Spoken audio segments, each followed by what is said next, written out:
This is your first lesson. It's the introduction, chapter 1, and this will be on your full frontal anatomy page. Right here it says, this is your introductory lesson. Please watch all videos. I think I put 3 up here. I'm going to change this a little bit. But I wanted to go over these topics over here. First, we'll begin with some definitions, like the definition of anatomy. According to your book, it's a study of the structure of the body and the relationship of the body's structures to each other. For instance, if someone's talking about, of course there's normal anatomy, but when we're talking about diseases or tumors or things like that, you need to be able to describe their locations extremely accurately. If it's not accurate, then the next doctor doesn't know where to look, and you don't know if it got bigger or smaller or what. So these relationships are very important to study in normal anatomy so that you know what abnormal anatomy looks like. And always keep in mind that everyone's body is a little bit different from everyone else's. In some cases it's a lot different, so you have to be able to tell what's normal anatomy, what's the range of normal anatomy compared to something that may be pathological. Then we have branches of anatomy like microscopic anatomy, which we will be studying, radiographic, that's x-rays, CTs, MRIs, all that, embryology, that's from conception to birth, gross anatomy, clinical anatomy, etc., etc. Developmental anatomy are the changes in the body from conception until about 25 years old. So this is just the changes that happen within our form throughout our life. Surface anatomy is things like your elbow, your armpit, things that you can see on the surface that indicate what may be underneath. And you need to know that again so that you can tell normal from something that may be pathological. So physiology, that's the one you should be afraid of. These are the chemical functions of the body, including metabolism, growth and development, and regulation and maintaining. The one really cannot be studied without knowledge of the other, and we will be talking about many physiological processes because it's impossible to talk about the anatomy without including why it's there. And the reason a structure is there is to accomplish a physiological task. Because in the end, all we are cells. And we are about 70 trillion cells. And those cells need to be highly, highly organized to be able to survive. So just think about our bodies. If we were a country and we had 70 trillion people in this country, and we had political parties, how long would you stay alive? Well, the answer is not very long. But we'll call your body a benevolent dictatorship in most cases. But in the case of autoimmune disorders, then you're having a revolution because the body is turning on itself. Okay, when we talk about levels of organization, we're talking, from the basic units of matter all the way up to things that we can see. So we start on the molecular level. If you've taken any chemistry or biology before, which you should have, you know that we have elements. And elements are carbon, hydrogen, oxygen, sodium, potassium, phosphorus, nitrogen, etc., etc. These bond together, as you know, with covalent or hydrogen bonds or ionic bonds to form molecules. So first we have elements or atoms, and then they bond to form molecules, right? And those molecules perform functions, especially the proteins. It's really a protein-based life forms on this planet. And then those will form cells. Cells are the building blocks of life. Everything that is living is a cell or a set of cells. You are a set of approximately 70 trillion cells. Those cells will now, a cell type will organize itself into a tissue. We have 4 tissue types. That's epithelial, connective, muscle, and nerve tissues. And we'll learn all about those. And then those tissues organize themselves into organs like your heart and your lungs and your liver and your stomach. And then those organs organize themselves into organ systems like the cardiovascular system, the nervous system, etc. And then finally, all of those create an organism. And right below this is kind of a pictorial representation of what we just talked about. Now we do have 11 organ systems. We need these first 10 organ systems to survive. They each are trying to solve a different problem. The problem is basically, how do you take care of 70 trillion living beings? Your cells are living beings. And how do you take care of them, and how do you organize them in such a way that you come up with a human being with arms and legs and movements and thinking and eating and all of this? Extremely highly organized. So the first system I want to talk about, because these are the order in which we'll, pretty much the order in which we'll study them. The integumentary system, this is your skin, and it's the first line of defense. It has many, many functions, which you'll learn when you study the integumentary system. This is the boundary between you and the outside environment. We get all of our sensory information that's fed directly to the brain, because the brain is not on the outside of your body. It can't sense anything. So it sends out sensory fingers or neurons to gather information from your skin. It also is the air conditioning system for your body that helps it maintain homeostasis. That's so you don't get too hot. The skeletal system, this is the structure to hang your muscles on so that we have shape and movement. It's also in the bone marrow, as you may know. You have red blood cell and white blood cell production. And it's also buffering for homeostasis. The skeletal system is the largest reservoir for calcium, and calcium is used everywhere in your body. And you need calcium to maintain homeostasis. The muscular system is for movement, obviously, and it provides the heating system for your body. That's its part in homeostasis. Homeostasis, by the way, I didn't define that. That is the process of maintaining livable conditions for your cells.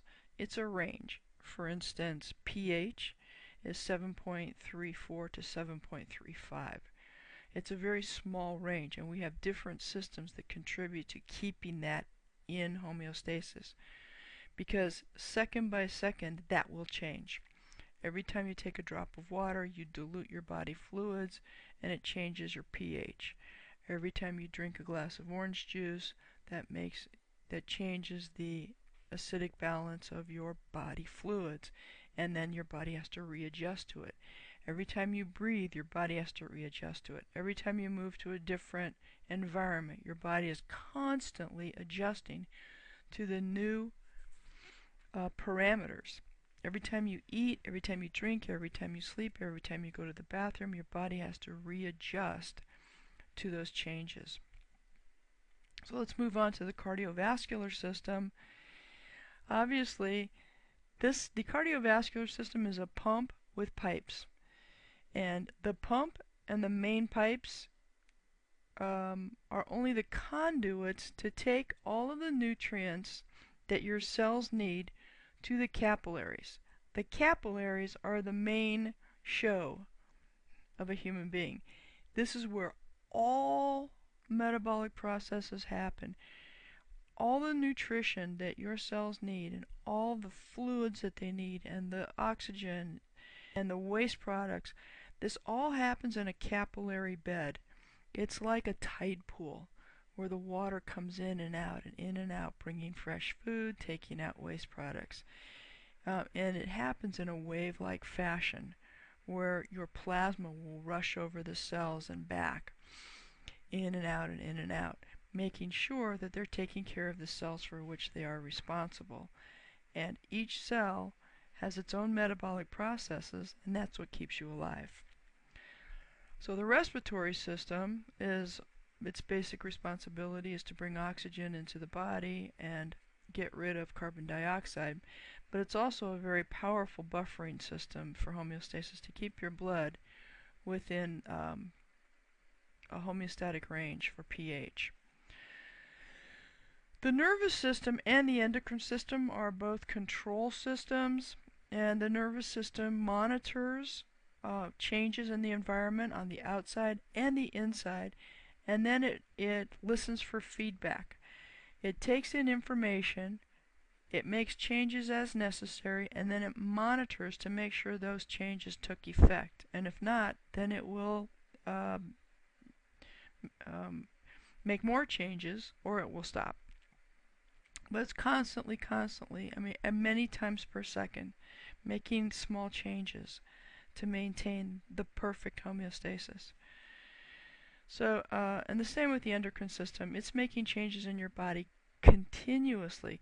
From the time you're born to the time you're about 25, you're secreting massive growth hormones, and it has to be very well coordinated, or else your bones will be longer than your muscles, or vice versa, or your heart will be too small. It maintains how the rate at which all of your organs and organ systems grow, so that everything matches. So the digestive system is the system that brings in energy in the form of food and water or liquids, and it breaks those down into molecular components that the cells can then ingest, because cells can't eat steak and they can't eat macaroni and cheese. All they can eat are molecules such as glucose and proteins, amino acids, things like this. And we obviously need those for homeostasis because we need the cells to maintain metabolism. So to maintain metabolism, they need oxygen and nutrients. The urinary system, very powerful system. It takes all the fluid part of your body and makes sure that all of the concentrations of all of the different ions are maintained within homeostatic ranges. It's a very powerful system. You'll study it in depth in physiology. The immune system obviously is for protection of the body, to make sure that it's just our Army, Navy, and Air Force. Then the reproductive system, it maintains the homeostasis of the race of human beings. Because if no one reproduced, then we wouldn't have anything. Okay, here again is pictorial representation of what I just went through. Now, life processes, and this differentiates living matter from non-living matter, like rocks. Well, non-living matter would be like water, rocks, dirt, sand. That's about it. Everything else that you see around you is living. Trees and grass and weeds and people and bugs and a lot of living creatures. So metabolism has two parts. It's not just the breakdown of foods, it's the breakdown and buildup. Metabolism is, and I'm going to redo this, all of the processes, the chemical processes that happen within a cell. And it can be broken down into catabolism and anabolism. Catabolism breaks down the molecules that your cell takes in, and it releases energy, usually in the form of ATP. Anabolism is using energy to build structures like proteins and perform the task necessary for the cell to remain alive.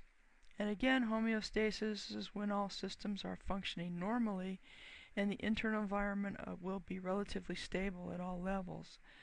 Cells have necessary parameters to stay alive.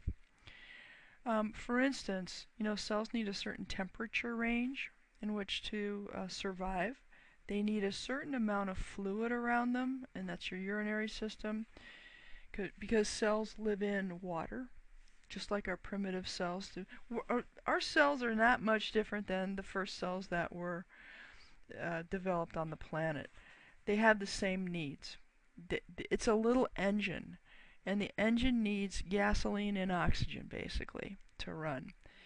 And our cells are more specialized, and they perform functions like building proteins, um, building bones, making muscle tissue, which is basically protein. Many highly diversified skills. So homeostasis, so your cells, if you drank 5 gallons of water in 1 hour, you would place far too much pressure on the kidneys because your pH would go way off. You would have too much fluid around your cells, and your cells would burst. So you have to be very careful. Okay, so life processes responsiveness. That's the ability to detect and react to stimuli. That's basically your nervous system. Because since every cell needs to maintain homeostasis, even a single-celled organism in a pond needs to maintain its own homeostasis. If it gets too cold, it'll die. If it gets too hot, it'll die. So it needs a way to detect the temperature. Okay, so responsiveness, I mean, it reacts to the outside environment. Movement. Trees, they move, right? Yes or no? Yeah, sure. They move food, like sap, up and down the branches. They drink water, like that. They grow. Growth, differentiation. So it goes from a seed into a tree with a trunk and branches and leaves and flowers and fruit. And then reproduction. And then the rest of this is on the second video I made. So those are your two main videos, and then I made one introductory video here, what is a human being. And I also am going to put up another one, which is how to study. Okay, so that's it for now.